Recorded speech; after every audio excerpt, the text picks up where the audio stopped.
¿Qué ocurre cuando una nación deja de verse como un país más y comienza a verse como un destino inevitable? ¿Qué pasa cuando la guerra no se entiende como agresión, sino como una misión sagrada? ¿Y si el verdadero detonante del desastre no fuera el enemigo externo, sino la imagen que un imperio construyó de sí mismo?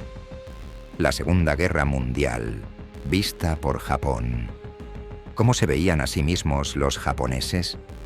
Hoy, en Sombras del Conflicto, vamos a sumergirnos en una perspectiva inquietante y muchas veces ignorada. No veremos a Japón solo como el agresor derrotado ni como la víctima de las bombas atómicas, sino como una nación convencida de su superioridad moral, cultural y militar, una nación que creyó firmemente que estaba llamada a liderar Asia, incluso si para lograrlo debía incendiar el mundo. Pero ¿cómo se construyó esa idea? ¿En qué momento la confianza se transformó en arrogancia? ¿Y cuándo el orgullo comenzó a sellar su propia condena? Empecemos. El despertar del sol naciente. Japón no llegó a la Segunda Guerra Mundial por accidente. Su camino hacia el conflicto comenzó mucho antes, en una serie de victorias que transformaron por completo su identidad nacional. En 1894, Japón derrotó a China en la Primera Guerra Sino-Japonesa. El resultado fue demoledor. Territorios ganados, prestigio internacional y una sensación inédita de poder. Pero el verdadero punto de quiebre llegó en 1905, cuando Japón venció al Imperio ruso. Por primera vez en la historia moderna, una nación asiática derrotaba a una potencia europea. El impacto psicológico fue profundo. Japón dejó de verse como un país que imitaba a Occidente y comenzó a verse como su igual, o incluso su reemplazo en Asia. Corea fue anexada en 1910. Tras la Primera Guerra Mundial, Japón obtuvo islas estratégicas en el Pacífico. Cada expansión reforzaba una narrativa peligrosa. El imperio del sol naciente no solo podía conquistar, debía hacerlo. Pero, ¿qué sucede cuando el éxito continuo elimina toda autocrítica? Nacionalismo, crisis y fe ciega. La década de 1930 trajo consigo una tormenta perfecta. La Gran Depresión golpeó con dureza a Japón. Campesinos empobrecidos, desempleo urbano, pequeñas empresas al borde del colapso. En ese contexto de miedo e incertidumbre, el militarismo ofreció una respuesta clara y contundente. El problema, según esta visión, no era interno, era externo. Las ideas occidentales eran vistas como corruptoras. El comunismo como una amenaza existencial. La democracia como un sistema débil e incompatible con el espíritu japonés. El ejército comenzó a dominar el gobierno. La política se subordinó a la espada y la nación empezó a definirse como una entidad superior, guiada por el emperador y destinada a liderar Asia. La guerra ya no era una opción, era una necesidad histórica. Japón rompe con el orden internacional.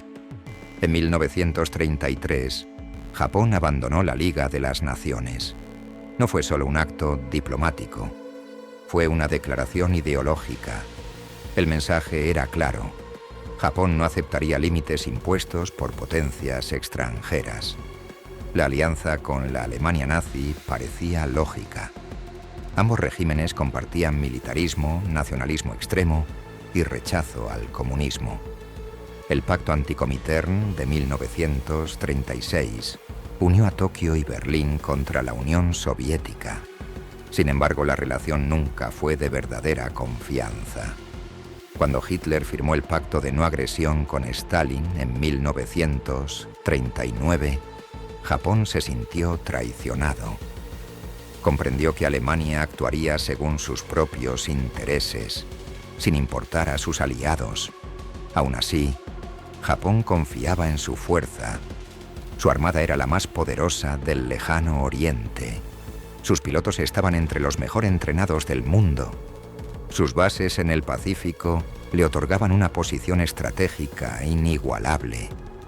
Pero la confianza absoluta suele ser el preludio del error fatal. China, la guerra interminable. Desde 1937, Japón estaba atrapado en una guerra brutal en China. Una campaña que drenaba recursos, soldados y credibilidad internacional. Sin embargo, los altos mandos japoneses no la veían como un fracaso. China era considerada una inversión a largo plazo. Allí estaban el carbón, el hierro, el petróleo. Allí estaba la clave para la autosuficiencia del imperio. El problema era el tiempo. Cuanto más se prolongaba la guerra, más dependiente se volvía Japón de recursos externos. Justo cuando Occidente comenzaba a cerrar el cerco económico. ¿Podía un imperio sostener una expansión ilimitada mientras se desangraba lentamente? Pearl Harbor, el golpe que debía decidirlo todo. Estados Unidos era el último obstáculo serio. Japón sabía que no podía vencerlo en una guerra prolongada. La solución fue una apuesta extrema, un ataque sorpresa que paralizara a la flota estadounidense y obligara a Washington a negociar. Pearl Harbor fue devastador. Durante meses, la flota del Pacífico quedó fuera de combate, pero el error fue invisible y decisivo. Los portaaviones estadounidenses no estaban allí. Lejos de quebrar la voluntad norteamericana, el ataque la endureció.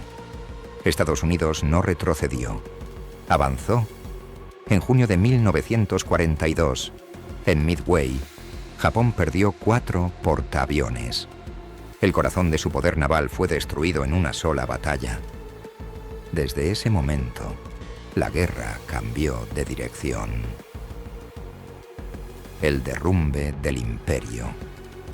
La guerra dejó de ser una sucesión de batallas y se transformó en una lucha de desgaste industrial que Japón no podía sostener. Mientras Estados Unidos producía barcos, aviones y pilotos a una escala abrumadora, cada pérdida japonesa se volvía definitiva. El dominio aéreo se perdió, el control del mar colapsó y el imperio quedó aislado, recurriendo a tácticas cada vez más desesperadas que ya no buscaban la victoria, sino retrasar lo inevitable. La última esperanza de cambiar el curso del conflicto habría sido una superarma, pero no fue Japón quien la desarrolló. En agosto de 1945, Hiroshima y Nagasaki mostraron al mundo un tipo de guerra completamente nuevo y aterrador. Días después, el emperador Hirohito anunció la rendición, y el 2 de septiembre de 1945, Japón capituló oficialmente, sellando la caída de un imperio que se había creído eterno y destinado a gobernar Asia. Japón no fue derrotado únicamente en Midway, ni en Hiroshima, ni en Nagasaki. Fue derrotado mucho antes, en la forma en que se veía a sí mismo. Creyó que su destino estaba escrito. Creyó que su superioridad era incuestionable. Creyó que la voluntad podía reemplazar a la industria y el honor a la realidad. La Segunda Guerra Mundial, vista desde Japón, no es solo una historia de batallas y derrotas, sino una advertencia poderosa. Cuando una nación deja de cuestionarse, comienza su caída. Porque a veces el enemigo más peligroso no está al otro lado del océano, sino en el espejo. Esto fue Sombras del Conflicto. Suscríbete al canal para no perderte los próximos episodios. Hasta la próxima.